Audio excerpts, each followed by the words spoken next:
In the Gospel of Mark, we read about a time when Jesus was at home, and a large crowd of people had gathered to listen to him teach. When his relatives saw all this unfolding, the Gospel says they tried to seize him, for they said he is out of his mind. Mary obviously had to listen to what her relatives were saying and thinking about Jesus. He is out of his mind. What exactly is going on here? Today, as a young person is growing up, they struggle with a question. What do I want to be when I grow up? It will take these young people years to consider this question. And while they are thinking this over, they will consider all types of career paths. Maybe I will be a doctor, a lawyer, a priest or a religious, a pilot, a police officer, or a firefighter.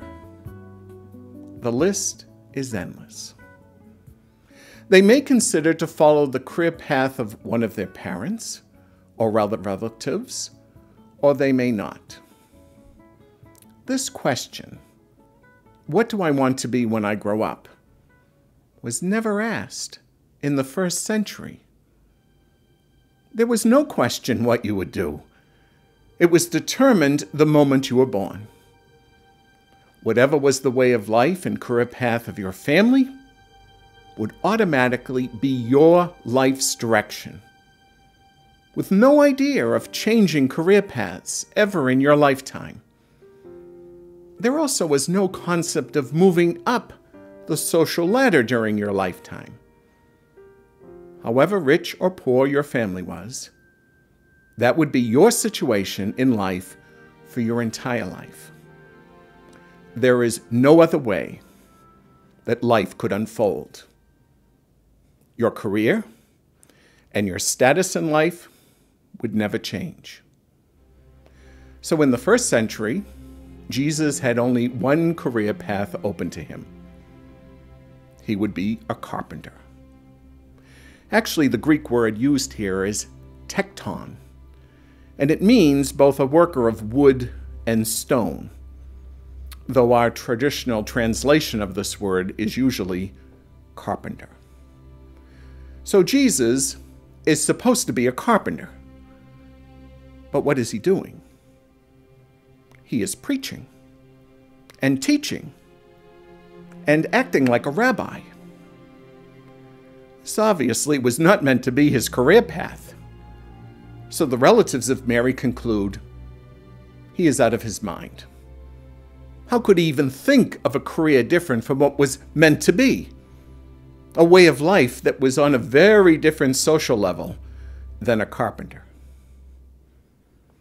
What a difficult situation Mary has been placed in. And I am so very impressed with her flexibility. God is moving in ways that are unusual within her culture. And she has to deal not only with her wondering about what is God about, but also the negative reaction of her family. The word that I have heard used for this situation is being countercultural. Mary had to understand that God was moving in a way that was different than the way society was going. God was being countercultural. And Mary decided to follow the ways of God, even though many members of her family did not understand. Mary reminds me that following the Lord will mean that sometimes I will hold on to values that will not be understood or valued by society I live in. There are areas in the gospel that are not reflected in our current culture. In these cases, when I follow the ways of the Lord, I will find myself called to be countercultural. And at these times, I will find myself having to deal with the same issues that Mary faced. That people will say about me and about the church that we are all out of our minds to hold such values. I am grateful to Mark the Evangelist, who in recording this passage about Mary, hearing her relatives talk about Jesus, and hearing the painful words, he is out of his mind. Through this event, Mary has taught me something about the need to be countercultural in my own understanding of the faith.